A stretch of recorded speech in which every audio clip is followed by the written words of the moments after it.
Okay, we're gonna call this meeting to order. Invocation tonight, would you do that for us, Mr. Christian, please? And then we'll say the pledge afterwards. No, Father.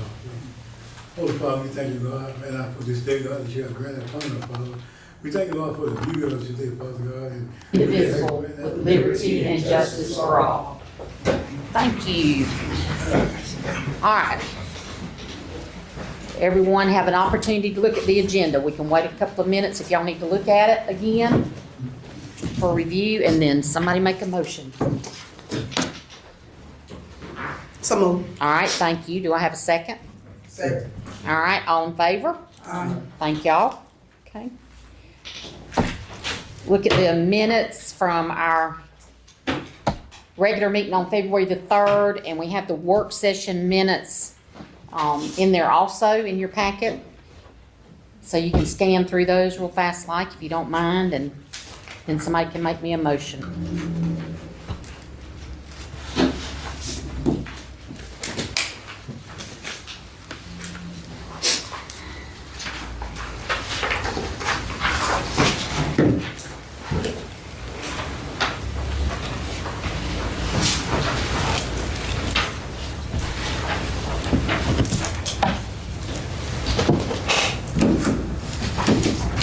Do I have a motion? So moved. All right, do I have a second? second. All right, all in favor? Aye. Thank y'all.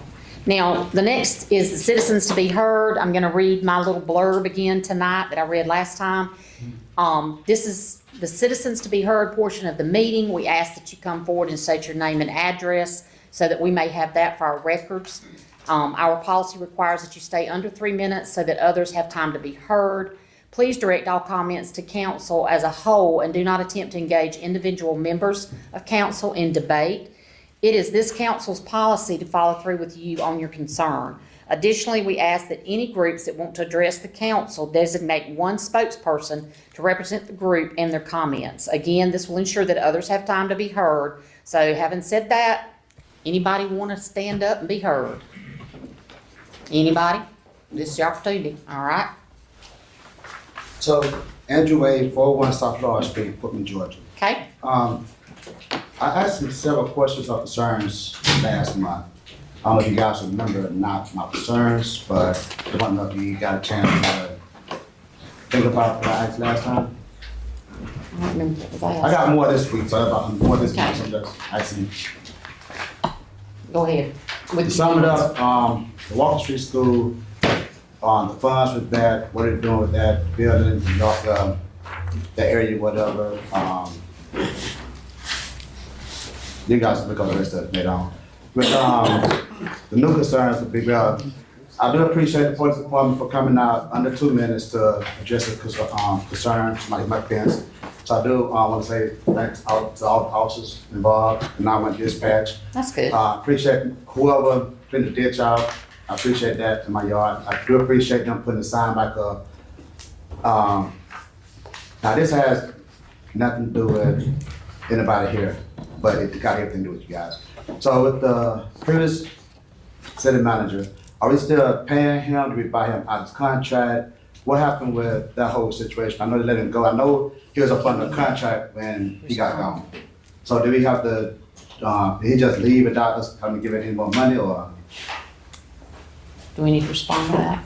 Can you? Actually, that would be pending matters at this point, and we will get back to you on that. He is not currently on payroll, I will tell you that. Okay. That's okay. But, and like I said, I do appreciate you guys working with the county. I've worked for years, we're trying to get the city with the county, with the development throw it out there, the whole industrial park, so I do know about that. I appreciate that, you know what I'm saying? And that's it. Thank you. Oh, thank you. Appreciate it. Anybody else? All right, Mr. Christian. Oh, go ahead. Excuse me, Lord. Then, Mr. Ward, you can go after Gary that. Christian, 404 South Walker. Been here for the last 12 years, but I want to know why they spending so much time on Battle Street and on Forsyth Street. They just replaced that sewer line there on Madison Street about 3 years ago, and it's about 6 feet deep. So I'm wondering why they messing from Court Street going west on Battle Street, they got that whole road tore. We've been tore for 2 weeks, I know. What's going on down there and the one by the jail over here? Oh, okay. Yeah, It's it's the whole south side of town is messed up. Yeah, it's actually in my report, so I'll address it in the report. But just to answer the question about Battle Street, it's a project that started off small but ended up getting a little bit larger once they dug into it to find out what was going on. Collapsed terracotta pipe, which was pretty deep into the ground, was allowing stormwater to just kind of go into that area till it clogged up and filled up in the area. So now we have a plan in place to redirect that stormwater to a different system. I expect for it to be done by the middle of next week. And then the other, we're just repaving. It should be done by this week. Yeah, we're putting new pavement on it. They started yesterday with that.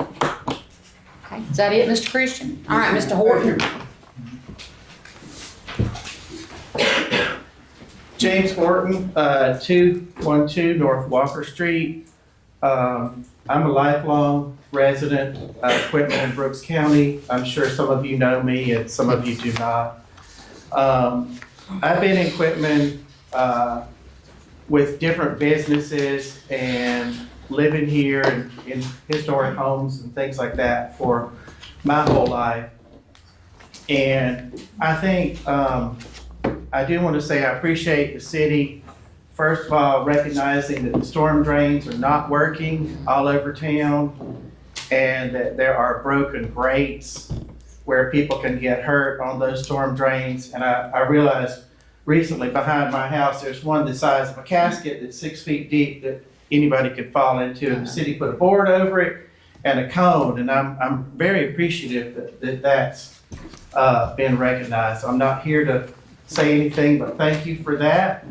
And also to say that I want to just express to you all that Quitman is a beautiful little historic city. It's on the National Register of Historic Places. There's tremendous potential here with buildings, streetscapes, historic landscapes, historic buildings. We saw that played out this past October 12th when the Georgia Trust for Historic Preservation came down with about 400 people from all over the state, from Florida, from Georgia, South Carolina, who came to see 18 historic properties in our beautiful little town. And I'm sure not everybody was aware of that. That's one of those events that was promoted, but unless you're on that social media, it wasn't promoted like on a big billboard or anything like that. But it was a great event that showed us one more time that we have something valuable here in this town, and that we need to embrace our historic buildings, embrace our historic landscapes, be happy that we have those fantastic medians that are sometimes a pain in the butt, but they're extraordinary. And Thomasville would love to come in here and haul every one of those medians out and put them in their town if they could get it. Valdosta would do the same. They're jealous. Valdosta's jealous of Quitman being the camellia city. They would take that title as well because the camellia is a much better plant and blooms for so many more months than azaleas bloom for about a week. So we've got other towns around us that are jealous of us, but I just want to say, I know we're working on the audits. We've got to get that done. We've got to get Quitman off that list of being considered for the charter to be revoked and get ourselves in line. But once we're at that place, I just want to say that that Quitman, we need to start looking at the beauty, and instead of first thing that we do is things like if something gets in disrepair, we're like, oh, scrape it away, wipe it away. That's the way to solve the problem. I want to think and help you all and work with you all to embrace a new attitude of let's figure out, can this be repaired? Can it be saved? How is it important to the fabric of our town and our community? How can we embrace and jump on this historic bandwagon of using the historic to our benefit, like Thomasville uses the historic buildings and streetscapes and things to their benefit. So I am on a committee that Zenda knows about, that is called the Quitman Tree and Landscape Committee. And there are several members of that committee. There's Cass Birch and myself and Julie Swan from the Garden Club and Stella Butler. Nancy Beth Shealy, who is one of the ones that works a lot with camellias. Jamie Holland. And so we are starting to meet and want to not only look at the landscape of Quitman, but also make recommendations on things like maybe potentially street furnishings or light fixtures or other things that we could give our expertise to and lend our expertise to the city council so that y'all can make it happen. We can just give you ideas and work with you on that, but it will need us to work together as a team to start pulling our town into a position that can really bring it up from where we are right now. So that's all. I just wanted to kind of say that and say that we do have this potential, and let's all get our first things in order is that audit, but after that, and our tree landscape committee is already meeting and is gonna be meeting and not necessarily taking any action just yet. We're in an assessment phase, but I do have an inventory of all the parkways. There's 37 parkways in Quitman if you count them all. And I have an assessment from 20 years ago that I did. So we know what it looked like 20 years ago, which was a lot closer to what it looked like when Miss Betty Sheffield had done all those parkways. So we can rebuild it and restock it and focus on camellias and things. I know I'm over 3 No, minutes, sorry thank you about though, that. James, but thank you. No. Anyways, thank y'all. Well, I'll let you know. I'm sorry, because I forgot about it. George Boston, Ryan 5004 Oak Drive, Valdosta, Georgia, to get to Free Press. And I'd just like to say that this week I will be at the Mary Turner site memorial. I was called from Chicago last week. They want me to do a little presentation to, I think it's the University of Georgia, gonna bring students down on their way to Rosewood. And I was down to Rosewood a few weeks ago, and about 500 people was there. And I just want to say to Quitman, we, as he said, this is a historic city.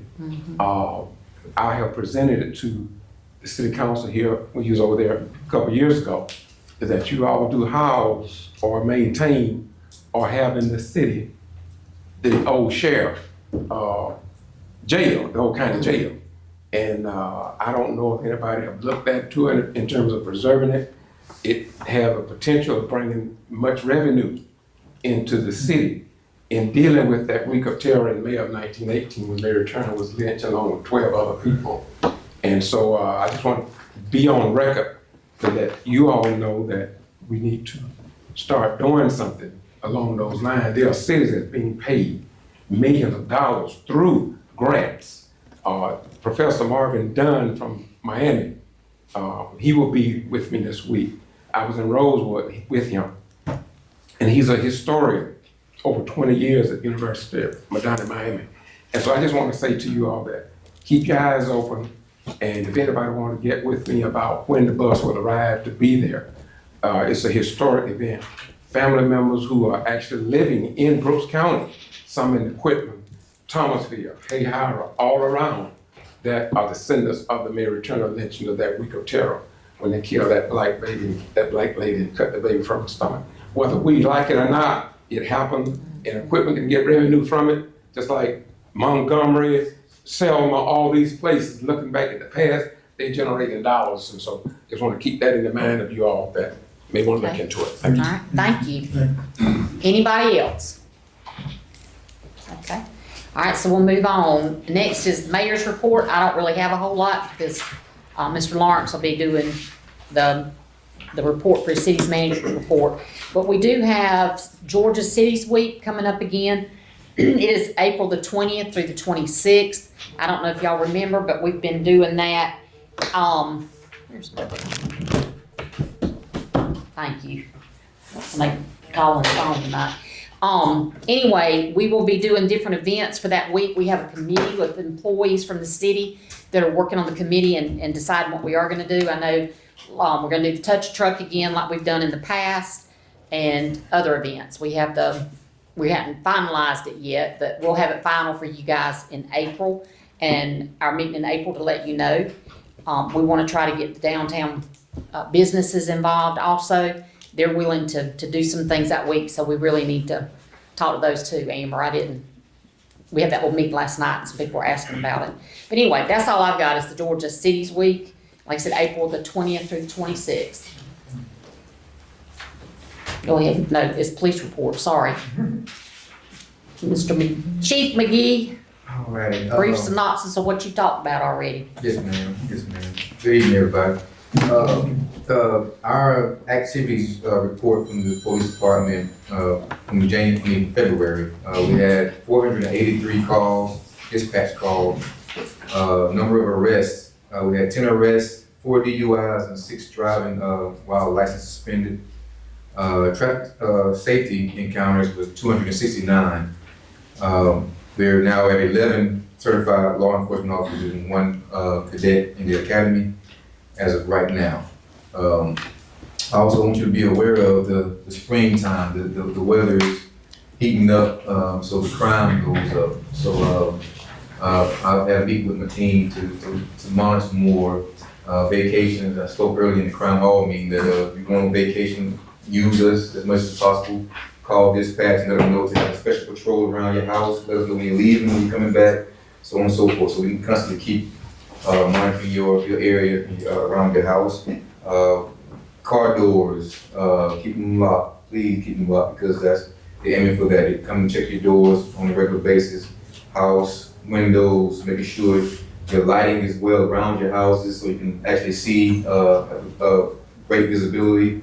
Limbs, anything that's hanging that can be a dark spot, I guess you can say, around your house. Make sure you have those taken care of also, just to prevent anything unnecessary crimes around your house. So like I said, the heat, once it heat up, crime heats up. So just be more aware of that on a regular basis. Okay, that's all I have.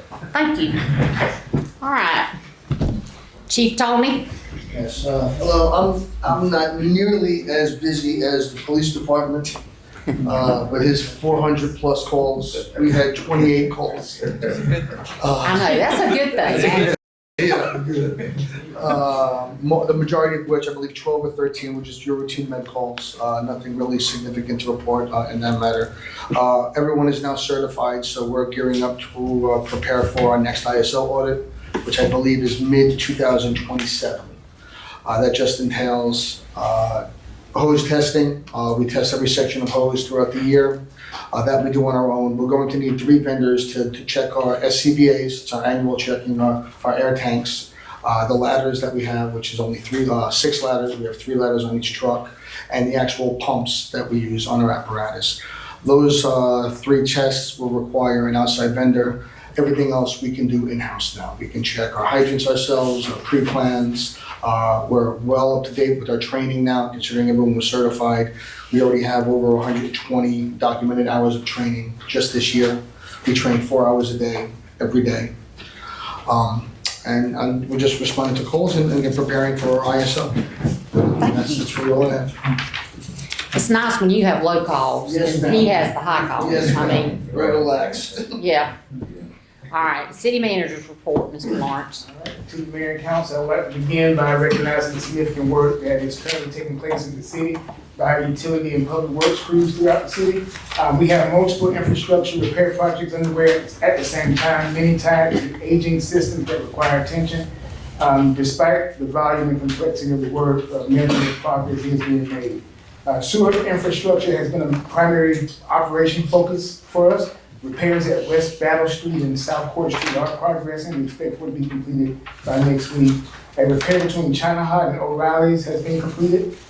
We have no further complaints from the 300 block of East Grevin Street following removal of a collapsed terracotta pipe. A reroute on Barrett Road is scheduled during the school break to reduce disruption. There was a manhole was placed in a former trailer park that now is private land, and we've got to work to repair that. The vacuum truck has returned to service, so that was a lot of money from having to rent those. You will still see orange cones and barrels throughout the city. It is a hot topic for me. They do present a temporary visual concern, but they are tied to an active infrastructure project, and we are working to reduce those cones and barrels as quickly as we can. The electric department is preparing to address blown street lights citywide. Replacement equipment is expected to arrive in the next couple of weeks. In coordination with the police department, officers that are working night shift are going to be identifying the street lights that are blown so that the electric department can systematically replace them. And that should also help with a lot of the nighttime visibility. The water treatment process remains in compliance with the required sampling standards, and chlorine levels are being adjusted as needed to maintain the proper distribution system residuals. Wastewater operations continue under a new discharge permit that we received this month or last month, with required sampling and reporting ongoing. Spray field pump maintenance is scheduled for completion before the end of March. The Public Works Department has continued pothole repairs, drain cleaning, and curbing operations, and right-of-way maintenance across multiple areas in the city. We have challenged the Public Works Department to take a more proactive approach in right-of-way maintenance citywide. I feel like the way that we maintain our right-of-way should reflect the pride that we should have in our city, so I expect to see more improvement in the areas. The gas department did complete corrosion responses, utility locates, service adjustments, odor investigations, and routine patrol inspections as required. While much of our work is infrastructure-based, there are visible improvements residents experience daily. Downtown cleaning, sidewalk maintenance, debris removal continue consistently. These efforts do improve the presentation and overall perception of the city. So we are working to try to make the city look as good as we can with the resources that we have. Animal control recorded 14 positive outcomes this month, including rescue transfers and adoptions. Adoption events are scheduled each weekend in March, and volunteer-supported improvements are planned at the shelter later this month. So we are working really good in the animal department. Financial position and audit update. As of February 23rd, 2026, total cash across all city accounts is $2,652,494.34. Approximately $1.55 million of that is restricted, including SPOS funds, utility designated balances, and the revolving loan fund. After accounting for those restricted funds, approximately $1.1 million remains available across all operational accounts that support payroll, public safety, utilities, and essential services. As we prepare for anticipated costs with infrastructure projects and audit recovery, I have implemented a non-emergency spending freeze beginning in March. This freeze applies to all discretionary and non-essential expenditures and is intended to preserve cash and prioritize critical operations. As it relates to audit recovery, fiscal year 2020 reconciliations are actively progressing. Bank statements from 2020 through 2025 have been organized. Documentation gaps are still being addressed, and internal scanning procedures have been implemented to strengthen the process going forward. Our target remains to deliver the completed fiscal year 2020 reconciliation package to the selected audit firm by April the 1st of this year, with submission to the state by June 1st, 2026. Billable hours are being closely monitored to ensure responsible use of public funds.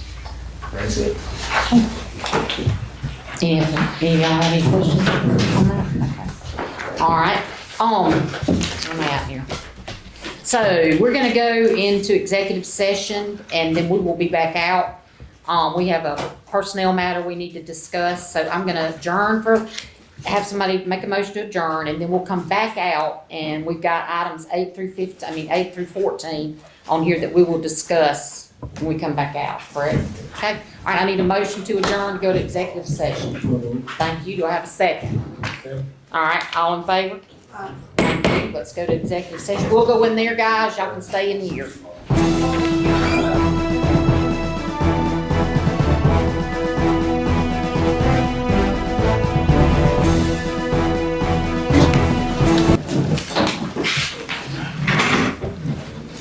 It's not on the agenda for us to vote, but. Okay. All right, we call the second part of our meeting to order. I like my little hammer. I broke my little thing the other day. Anyway, all right, so, we are trying to hire a city clerk. That's what we've been talking about. We need a city clerk. So we went and talked to a young lady that's here tonight. And I would like to know if you guys want to make a motion, what you'd like to do with. I have a motion that we hire an individual in an application for the position. Okay, all right. Do I have a second? Second. Thank you. Do we have any discussion? All right, well, all in favor? Aye. Thank you. You are now our new city clerk, Ms. Montgomery. So, when you start and work? I know, what's your email? That's right. When you start and work? You need me tomorrow? You can talk to Miss Linda, sit right beside you. Y'all figure that out. All right, so next on the agenda is ratification to engage with CKH. Would you like to explain that? So we engaged with CKH in the emergency call meeting. We signed the contract, but we need a ratification vote to approve us signing the contract so they could do the work. That is the company that's doing all the reconciliation from 2020 through 2025. Yeah. You make a motion? All right, to approve? Approve. Thank you. All right, do I have a second? Second. Thank you. All in favor? Aye. Thank you. I think CKH is doing a really good job. Did Amber leave? The other Miss Amber, not you, Amber. The other Amber. We have a bunch of Ambers that work for the city, by the way.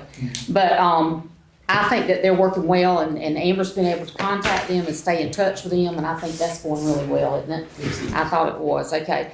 All right, number 9 on our agenda is consideration to engage with the audit firm for the, explain it to me. I'm sorry. So we submitted RFPs, or requests for proposals for an audit firm. Based off of our conversations with independent audit firms, the cost will be around $60,000. So we are requesting authorization to engage with an audit firm not to exceed $60,000 with the firm that we select. CKH does have a preferred company, but we do want to make sure that we get all the submissions from the RFPs back before we make the final selection, but it will not exceed that amount. Do I have a motion The motion. to approve? Yeah. All right, thank you. Do I have a second? Second. All right, thank you. Any discussion? Anybody got any question? All right, all in favor? All right, thank you. Consideration to amend the budget 25-26. Would you like to explain that? So legally, you cannot spend more than that you allocate for the budget. And so going through the budget, as we get ready for the next budget, we noticed that the electric purchases were understated, and we need to correct that in order for it to be legal. So we're going to be requesting to amend the electric funds, electric purchases amount from $2 million that was budgeted to $3,826,551. That is an increase of $1,826,551. We've already spent $2.4 million. That's what we're paying for the power, That's what right? we pay for the power. Okay. In order for it to be legal, we have to amend the budget for that. Also, ECG, which is Electric Cities of Georgia, they are like an extension of our electric department. That was only budgeted for $12,000, and the actual cost is $133,000 annually. So we need to increase the budget by $121,000 to get that in line. And then finally, the enterprise fleet vehicles, that was excluded from the budget that was adopted, and we need to increase that or add that to the budget, which the total amount of the amendment is $492,979.31. Okay, so anybody got a question for him before we talked about it last week? All right, do I have a motion to approve? All right, thank you. Do I have a second? Second. Thank you. All in favor? Thanks. All right, next is removal of damaged trees on Court Street. Explain what we've done with that. So we reached out to an arborist to examine the trees on Court Street, to make sure they could be saved, or to see if they could be saved. We were given some options for the trees. Some included using like boats and plates to try to preserve the trees. However, because of the internal damage of the oak trees and how close they are to some very pricey properties, we feel it's in the best interest of the city to remove those trees to avoid any damage. But it is a sensitive topic, but I wanted to bring it to you guys so you knew that. And if you're interested, the trees are marked with orange spray paint. And it was recommended, it's Bannister, right? That we had come over? Was it Bannister? Tree acres. Tree acres, that's right. They came and they stated that the trees, that we could try to fix one of them. That's the one in front of the resident's house, it's that big one, isn't it? But That it's going, if it goes, it's going on his If house. you try to fix the tree, there's a possibility it could still Right. break. And We're gonna spend a lot of money trying to keep the it tree can alive. triple the work, or triple the cost to try to save it, and it may still have to come down. So, do I have a motion to remove the damaged trees on Court Street? Yeah, I think so. All right, I have a second. All right, all in favor? All right, thank y'all. There's a form in our packet or a invoice. Is that the invoice for the pump? Okay. For the spray field? Yes, go ahead. So our spray field pump, we have two spray field pumps. One of them can be repaired, the other one has to be replaced. We're still bidding out the one that needs to be replaced. However, the one that needs to be repaired has already been sent, but they're waiting for approval. It's $34,000 to replace that pump. We need authorization to move forward with that. All right, there you've got your invoice on the side right here.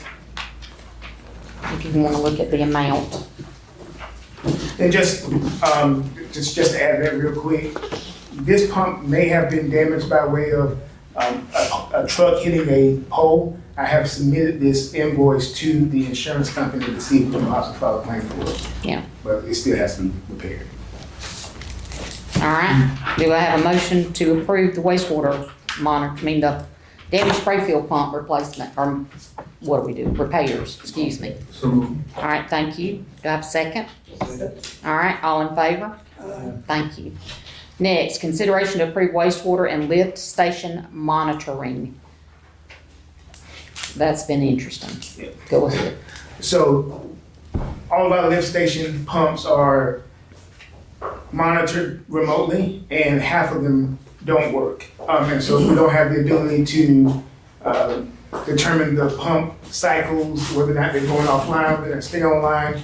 Being able to monitor that, and also our freshwater well accurately in-house is very necessary for us to maintain compliance, and also to reduce some of the labor of going to each of these stations daily. We can record it on the computer.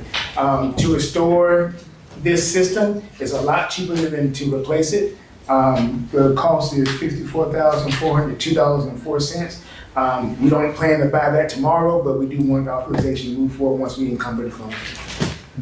A question, who monitors that, on a daily basis, city work? Right now, we have a person that goes to every lift station. We have 17 lift stations, and they sign off on the activity of the motors each day, including weekends and holidays. Okay. All right, do I have a motion to approve repair, are we repair of the monitoring system or Restoration. restorations? Okay. All right, thank you. Do I have a second? Second. All right, thank you. All in favor? All right, thanks. Next is consideration to approve our MOA with Brooks County Industrial Park for Agridyne. Would you? So, the Rhynes County Development Authority engages with businesses to come to the industrial park in Rhynes County and even Quitman. There are procedural steps as it relates to zoning and permits for the industrial park. We feel like it would be streamlined if the county does allow the zoning and permits, because one of the industrial park, the Development Authority is controlled, so to speak, by the Rhynes County Board of Commissioners. So it just works better for us. And then, so this MOA is to address Agridyne specifically, but there is another MOA for a more permanent solution that we'll bring to the council at the next meeting for the county to do the zoning and permits for the industrial park for anything that the Brooks County Development Authority brings to it. Just saying. And Agridyne we're still in talks with them, with Agridyne? Oh, they're still on the book. Okay, all right. Okay, all right. Do I have a motion to approve, our MOA for the industrial park to get that business in here. Okay, do I have a second? So, All right, all in favor? Thank you, and that will be coming in. All right, is that it? Okay, it is 7:25. I need a motion to adjourn. You got a motion? All right, do I have a second? Thank you, all in favor? If it say nobody, better say nay on that.